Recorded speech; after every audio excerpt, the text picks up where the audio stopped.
So here at the southern end of the arch trellis, which this is it right here, it's a big arch. You can watch our front and side garden tours to see everything that's growing on this thing. We keep it pretty busy.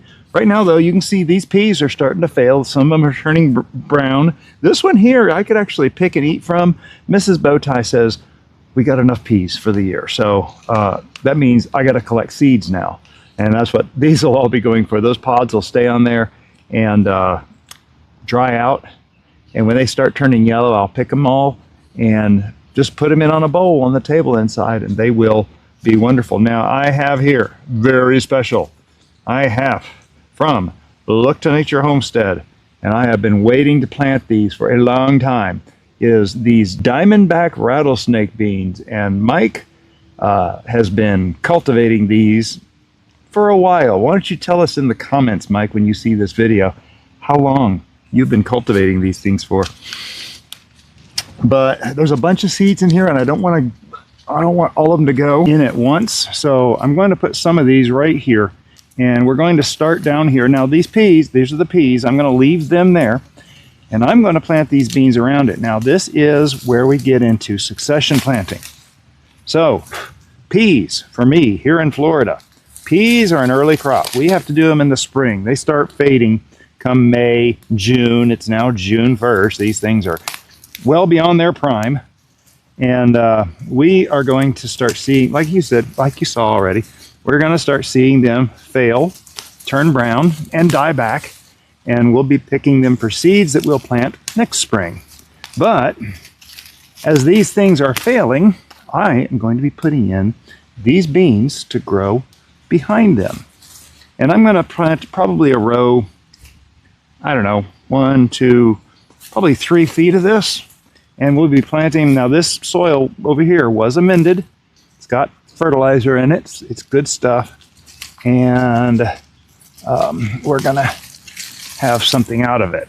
So we already know we've got good stuff out of it already. I want to be careful not to pull out too many of these peas. The brown ones, it doesn't matter obviously, but we do have a lot of this Mexican rough clover in here. This is a very common weed. Oh, this is smartweed over here. Oh, yeah, this is, if you leave smartweed, it's not very smart. That's kind of what I've learned. Now, one reason why I don't mind leaving a lot of weeds in various areas is because of diversity. And that diversity is really the magic of the garden, because there are beneficial insects that are attracted to some of these weeds. And I don't mind them being here because they eat pests. Now, in the same turn, I don't mind the pests being here because you know what? There are little MREs, little snack boxes for those valiant troops that are defending my garden. And so I really like to allow everyone to survive in the garden. And the more we do that, the more we can let nature find the balance it needs, the stronger it will be. The stronger the defenses will be, the stronger everything will function in the garden. Now this area does get some good morning sun, but some fantastic afternoon sun for a few hours. So it does warm up the soil. I'm going to be planting, you can see here the wires going vertically on this cattle panel trellis. I'm going to plant 2 underneath each one of these verticals. And they don't need to go deep, just a little ways down there.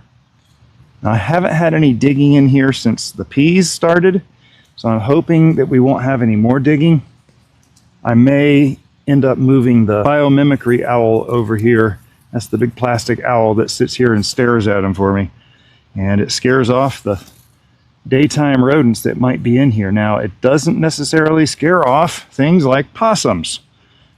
They don't know any better. I think possums are just a little dumber, and they just don't know any better. So there we go. 14 seeds planted here in this bed, and that's it. All done. Took me about 10 minutes to be out here, but I'm back to the office now to get other stuff done.